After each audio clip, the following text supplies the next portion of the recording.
Otro gran grupo de mecanismos de regulación de la microflora es la utilización de prebióticos. Los prebióticos son sustancias alimenticias, fundamentalmente representadas por polisacáridos no almidones y olisacáridos mal digeridos por las enzimas humanas que pasan al colon y modifican también la flora colónica. Estos prebióticos nutren a un grupo selecto de microorganismos, favoreciendo la multiplicación de las bacterias beneficiosas más que de las bacterias perjudiciales. Muchas veces están como ingredientes de alimentos, ya sean galletitas, cereales, chocolates, cremas de untar o productos lácteos, por ejemplo. Los prebióticos conocidos comúnmente son la oligofructosa, la inulina, los galacto-oligosacáridos, la lactulosa, los oligosacáridos de la leche materna. Los alimentos modifican al huésped por diferentes mecanismos. Por un lado, actuando como nutrientes calóricos y plásticos, pero más allá del aporte de nutrientes, pueden modular directamente a la bioflora y al huésped mediante diferentes mecanismos. Por un lado, ser sustratos para el desarrollo y la actividad biológica de algún sector de la microflora. Por otra parte, favoreciendo la producción de sustancias útiles para el huésped. Por ejemplo, la producción de ácidos grasos de corta cadena a partir de la fibra dietaria. Contener factores de crecimiento de determinadas bacterias, no actuando como sustratos metabólicos de la bacteria, sino como reguladores. También tienen efectos reguladores de funciones del huésped. Hay sustancias como las lectinas vegetales, la fosfatidilcolina o exhormonas que actúan regulando al huésped. Y por otra parte, modifican las interacciones entre la bioflora y la mucosa intestinal, como por ejemplo el caso de las lectinas vegetales. Algunos prebióticos más conocidos son la lactulosa, que utilizamos históricamente como un disacárido sintético para el tratamiento de la constipación y de la encefalopatía de causa hepática, o más últimamente la utilización de la oligofructosa prebiótica, que está presente en trigo, cebolla, banana, piel, ajo, puerro, y que se puede aislar también de la raíz de la chicoria o se la puede sintetizar enzimáticamente a partir de la sacarosa. Su fermentación en el colon da lugar a un gran número de efectos fisiológicos, incluyendo el aumento del número de bifidobacterias del colon, el aumento de la absorción de calcio, el aumento del peso fecal, el acortamiento de la duración del tránsito gastrointestinal y posiblemente la reducción de los niveles de lípidos en la sangre. Hay diferentes tipos de fibras, como acabo de decir, y para enumerar en esta lista algunos más, tenemos a la celulosa, que fundamentalmente se usa como laxante, la goma guar, que también se usa en parte como laxante, pero también es hipolipemiante y atenúa la respuesta gástrica, la inulina y los OF y los FOS, que tienen acción prebiótica, la pectina, también como hipolipemiante y atenuando la respuesta glucémica, la polidextrosa como laxante y prebiótico, el psyllium, muy utilizado en el síndrome de intestino irritable y en la constipación espástica, también es hipolipemiante, las dextrinas resistentes, que se usan como hipolipemiantes, el almidón resistente, que también atenúa la respuesta glucémica, y la fibra soluble de maíz como laxante de masa. El número de clinical trials, o sea, de trabajos clínicos, es muy diferente en probióticos que en prebióticos. Y en realidad, fíjense que a pesar de que el prebiótico ha demostrado en muchas situaciones ser útil y su uso poder ser sumamente práctico y sencillo, hay mucha menos investigación en prebióticos que en probióticos. No hay más que mirar esta tabla de si uno coloca estudios con probióticos y colon irritable o síndrome de intestino irritable, hay 76 estudios en probióticos versus 0 en prebióticos, y así esta relación muy a favor de los probióticos también ocurre para otras situaciones como dispepsia, obesidad, constipación y trastornos inflamatorios del intestino. Esto representa también seguramente una menor presión por parte de los financiadores para el estudio de los prebióticos a favor de los estudios de los probióticos. Pero creo de cualquier manera que en el futuro el estudio de los prebióticos y en general de los alimentos va a ser de enorme importancia para encontrar respuestas para mejorar la salud de los individuos. La otra herramienta importante para la modificación de la flora o para la manipulación de la flora son los antibióticos. Indudablemente, en la clínica los antibióticos son insustituibles para tratar infecciones, pero también son útiles para otras situaciones que no son estrictamente infecciosas. Sabemos muy bien que el sobrecrecimiento bacteriano del intestino delgado responde a los antibióticos, el síndrome de intestino irritable también responde a los antibióticos, como así la enfermedad de Crohn, la inflamación del pouch inguinal, la profilaxis de la peritonitis bacteriana espontánea o la encefalopatía portosistémica. O sea, situaciones en donde no hay infección claramente, pero que sí se benefician de la utilización de antibióticos. En el caso del sobrecrecimiento bacteriano, los antibióticos son sumamente útiles y un diagnóstico correcto conlleva a una enorme mejoría del paciente. El sobrecrecimiento bacteriano es mucho más prevalente de lo que actualmente se diagnostica, es muy frecuente en la vejez, en gente aparentemente sana, que se los cataloga como de diarreas funcionales y sin embargo responden a un sobrecrecimiento bacteriano.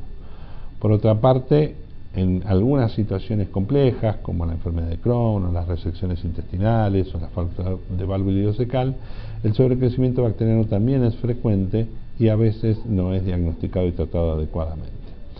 Sin embargo, y a pesar de la utilidad del uso de antibióticos en el sobrecrecimiento bacteriano, no hay demasiadas series controladas, no hay buenas comparaciones entre diferentes esquemas antibióticos, los pacientes suelen recaer en tiempos variables según la causa y lamentablemente no hay estudios sobre esquemas para tratar las recaídas o prevenir las recaídas.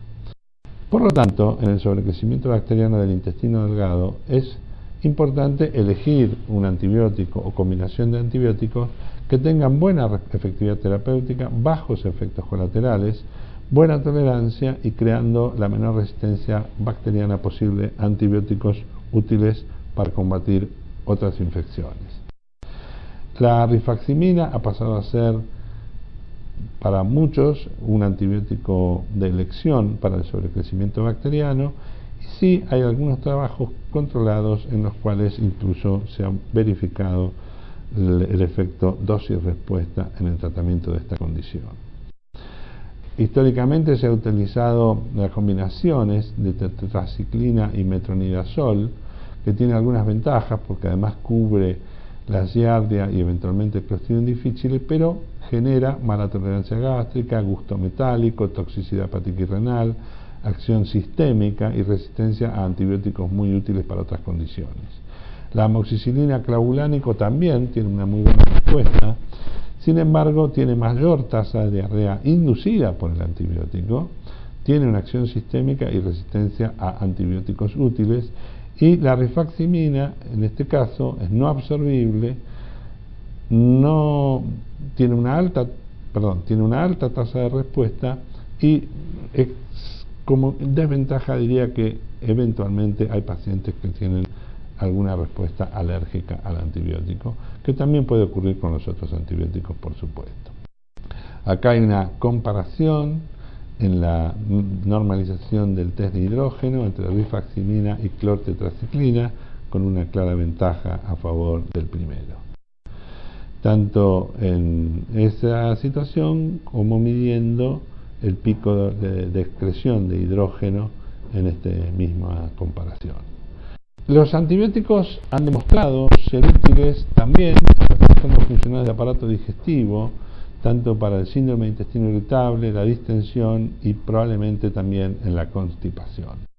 La comparación, por ejemplo, entre placebo y rifaximina en la mejoría de los síntomas relacionados con el colon irritable nos ha llevado a pensar y a entender mejor que la flora microbiana tiene un importante rol en la génesis o en la fisiopatología del síndrome de intestino irritable. Y este efecto de la rifaximina se mantiene en el tiempo luego de tratamientos relativamente cortos. Sin embargo, la utilización de los antibióticos en el tratamiento de los trastornos funcionales es cuestionada por diferentes aspectos. La utilización de los antibióticos en forma reiterada crearía una serie de condiciones potencialmente peligrosas, y en la clínica los efectos indeseables de los antibióticos son las disbiosis asociadas a diarrea por antibióticos, Clostridium difficile, la aparición de micosis, la prolongación de los estados de portador de enteropatógenos demostrada en algunas situaciones, la reducción de la capacidad de exclusión de gérmenes patógenos, o a nivel experimental algunas observaciones sumamente interesantes, como que la utilización de antibióticos genera alteraciones de la composición corporal, de la sensibilidad a la insulina, de la respuesta inflamatoria y alteraciones de la conducta. En este esquema podemos ver que la administración de antibióticos en el inicio de la vida en ratones altera la composición corporal. Y a pesar de que el cambio de peso que se ve en el gráfico superior es similar entre el control y la utilización de diferentes antibióticos, en los gráficos inferiores podemos ver que la composición corporal es diferente. Y si ustedes ven en el gráfico de columnas del medio, el porcentaje de grasa corporal es menor en los controles, en azul, y es mucho mayor en los que recibieron diferentes antibióticos como penicilina o vancomicina o penicilina más vancomicina, etc. Esto es de sumo interés porque evidentemente, como decíamos también en ejemplos previos, la modificación de la flora impacta sobre la composición corporal. En este experimento en ratones, la administración de dosis subterapéuticas de antibióticos en diferentes periodos produce modificaciones de la composición corporal. La primera serie es control, después hay un toma de antibióticos desde el destete, y después hay toma de antibióticos desde el nacimiento. Fíjense las modificaciones en la composición corporal que se observó fundamentalmente en los machos, y en el gráfico de barras de la derecha el aumento de la grasa corporal relacionado con la toma de antibióticos a dosis subterapéuticas. Interesantemente, el trasplante de la microbiota alterada por la toma de antibióticos en dosis subterapéuticas confiere el fenotipo obesogénico. O sea, que si yo tomo la materia fecal de un donante que ha sido tratado con antibióticos a dosis subterapéuticas y se lo inyecto, se lo transfiero a un receptor libre de gérmenes, ese receptor libre de gérmenes en 5 semanas sin recibir el antibióticos para nada, va a producir cambios importantes en la composición corporal. O sea que la flora de un animal que había sido tratado con antibióticos a dosis subterapéuticas transfiere al receptor libre de gérmenes un fenotipo obesogénico que se puede ver muy bien en los gráficos, donde se ve el aumento de la masa total corporal mayor en los animalitos que recibieron la flora alterada. La masa magra creció igual en los dos grupos, pero la grasa aumentó más en los animales que recibieron la flora de los antibióticos a dosis subterapéuticas. O sea, el impacto importante que tiene esto. Y por otro lado, lo que también es muy interesante, sobre todo en el ratón macho, es la alteración de la resistencia a la insulina en ayunas en el ratón. Los antibióticos a dosis subterapéuticas y una dieta alta en fibra modifican la curva de tolerancia a la insulina, y esto hace que esta alteración de la flora explique una resistencia a la insulina que seguramente está vinculada a este efecto obesogénico en el ratón. En este gráfico, Laura Cox describe cuáles serían las hipótesis en las cuales se vincula la inducción de la obesidad a través de la flora. Y si ustedes ven, hay una serie de efectos que son dependientes de la flora, en el cuadrito rosa del medio, que dependen de una inducción de una microflora distinta que produce una disrupción de la microbiota, que a su vez, a través de cambios en la ganancia de energía, alteraciones de las señales metabólicas y alteraciones de la inflamación, terminan produciendo efectos sobre el tejido adiposo. A lo largo de esta charla hemos podido ver una serie de diferentes situaciones en las cuales la microflora impacta en el aparato digestivo y más allá del aparato digestivo.